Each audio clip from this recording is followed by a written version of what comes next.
An angel sits, wings wrapped around their legs, holding what appears to be a crown.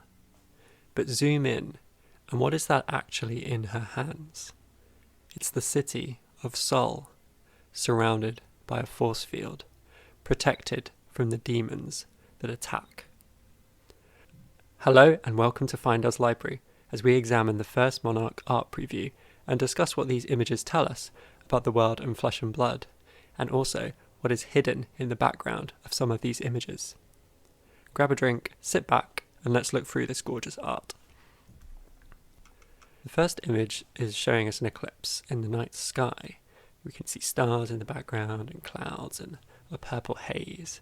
The moon appears to be blocking out the sun, but when we look closely, the moon is covered in skulls and bones, and it almost looks like a construct rather than an actual moon. When we look back at the lore of Flesh and Blood, the sun and the moon play a really important role, and this almost looks like a fake version of the moon, something created rather than the moon itself. So I think when we're looking at the conflict between the sun and the moon, day and night, it seems actually that there's a third factor in play here that is separate from night, and it's this darkness that's come from somewhere. And here we see another manifestation of that darkness, a skull throne covered in blood and guts. Notice how some of the skulls still have eyeballs that have not decayed, suggesting perhaps that they're fresh. And we also have some figures who are trying to climb this pile to reach the throne at the top. There's also a demon circling up ahead, two of them in fact.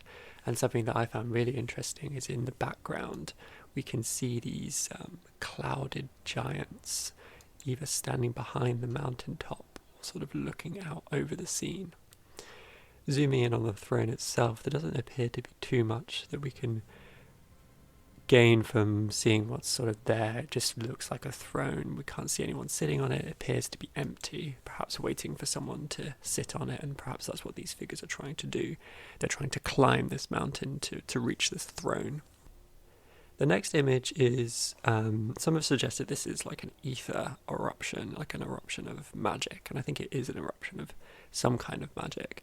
It seems more like that we're in the land of Aria here, with these icy mountains in the background and the sort of green tree-like, it doesn't look like we're in Volca, which is where we've normally associated ether to magic to come from because of Kano, but it could be an ether eruption, it could be the flow, which is the power that moves the land of Aria around and changes the landscape.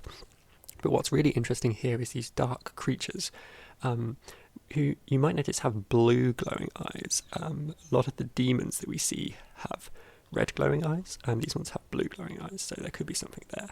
But it looks more like an eruption of the same kind of power or force that Bravo uses and the Guardians use to power up themselves.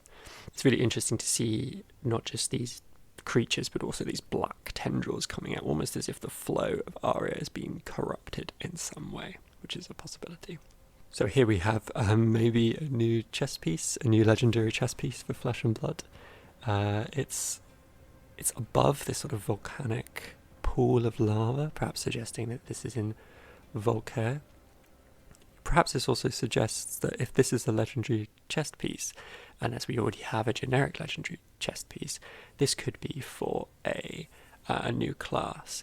And what originally looks sort of almost like the walls of a cave are on the edges, which is what I mean for originally. And when you actually look at it more closely, there are of course the wings of a demon. These clawed fingers are very similar to the other demons we see. And also the heart of this chess piece looks like an eclipse. And if you told me that this was a picture from Dark Souls 3, I would not be surprised. We've got here the eclipse and then the light pouring down.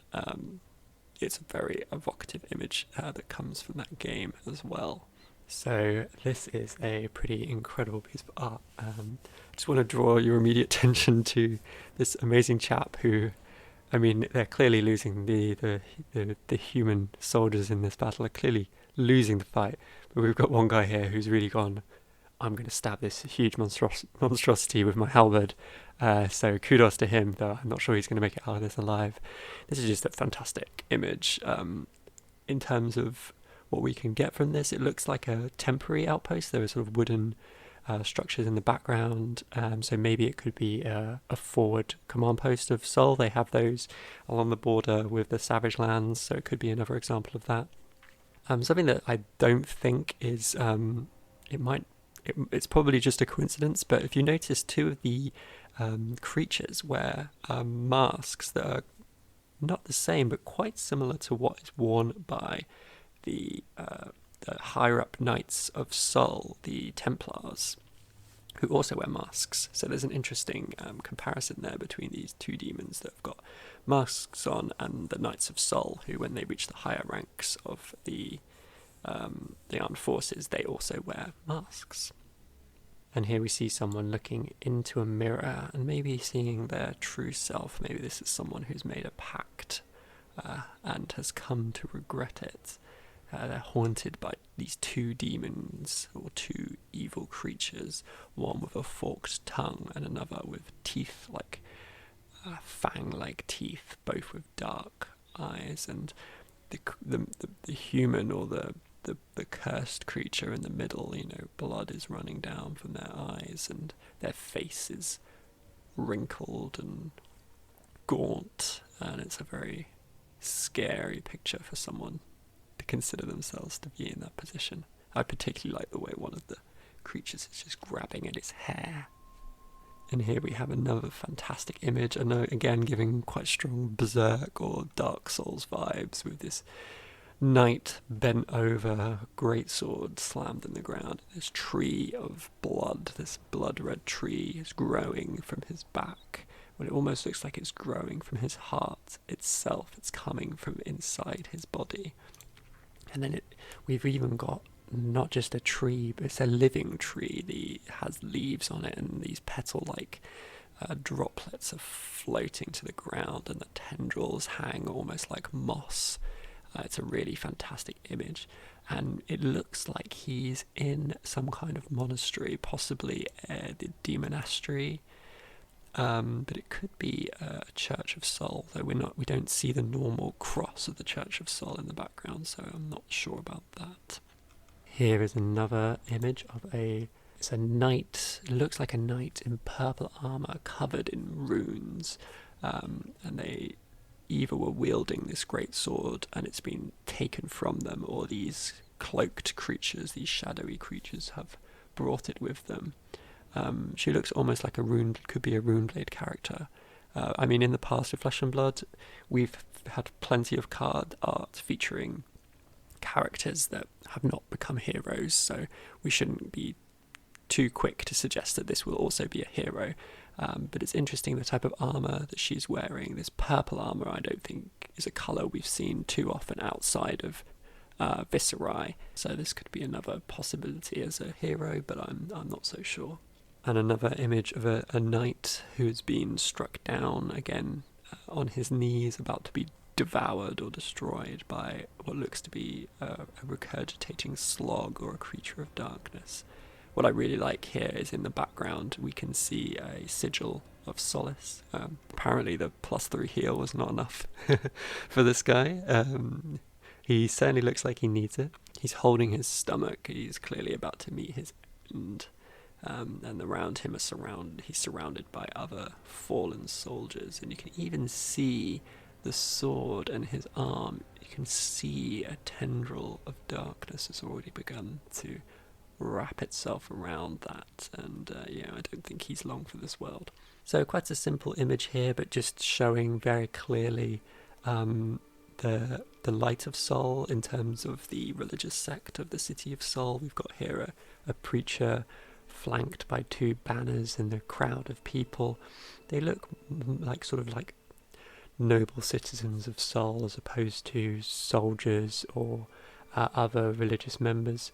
So in the short story featuring Dorinthea, when the city of Sol is attacked by a creature of darkness, the citizens are told to go to these great halls where they will be kept safe, and no doubt while they're there they will receive guidance from a member of the Light of Sol, and that appears to be what's happening in this image. We have here a figure bathed in light, wearing a crown, which is obviously significant for the monarch. You know, this could be a queen, a princess, a priestess, could even be a god. I'm not sure that is the case, but this could potentially be another equipment piece, possibly a headpiece for a cleric, perhaps, which we'll talk about in a second. But yeah, a lovely piece of art here. And here we have a really interesting picture of Sol. So all the pictures we've seen of Sol in the past have shown it as this grand city bathed in light, full of light that erupts from it, prosperous, almost happy city. And here we see Sol completely surrounded by a dark sky, and it looks like you can even see smoke or coming from buildings, as if maybe some of them are on fire, but it could just be smoke of the city. And what's really interesting is this procession of people coming out. You know, are they going to war? It doesn't look like that, does it? It looks like they're abandoning the city. It looks like they're evacuating the city. And what that means for Solana, I'm sure we'll find out, but this is not showing Sol as a grand, beautiful city. This is showing a city that seems to have been broken. And here we have another picture. Again, we see the image of Sol on this breastplate here, but this seems more like an amalgamation of people from different backgrounds. They hold banners with the image of Sol, but perhaps by this point, this cause of the light has been taken up by many people, not just the city of Sol, but people that are looking to destroy the darkness that is attacking the land of Wraith. And this sort of group of ordinary people, it's very similar to the group of fighters who fought off the dregs in the backstory of Bravo, where it was people from all walks of life wearing whatever armor they could find, whatever weapons they could find. We see people holding sticks. We see this amazing lad with a saucepan for a helmet and a wooden sword. It's this, we're all going to fight together. And in fact, rather than Solana, we've got these icy mountains in the background, and it almost suggests Aria. But I think by this point, everyone is banding together. These could be the peasantry that live outside the walls of Solana, for example, and you know, it's all together to fight against the darkness. And here we have a dwarven character who appears to be in Aria, based on this sort of colourful blossom in the background. There's not too much to say about this. I don't think we've seen a dwarven character before, maybe in Coax of Commotion, I can't quite remember, but it's good to see a character like this and a possible new hero. But again, as I said before, very often characters are featured and they don't become heroes.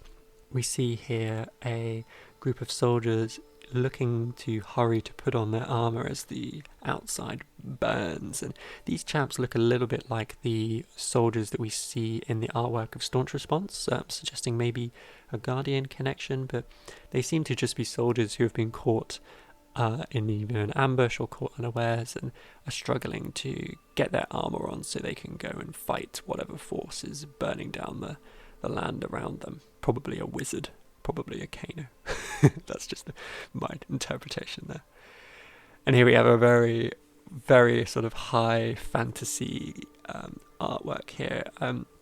Again, these soldiers have the image of Sol, but it seems at this point the image of Sol has gone beyond just that of Solana. It's a force a banner that people are fighting behind. And these soldiers are clad in black armour, winged helmets, giving them an almost angelic look, but their armour is black, which is quite interesting. It's not a colour of armour we are used to seeing from the forces of light so far in Flesh and Blood.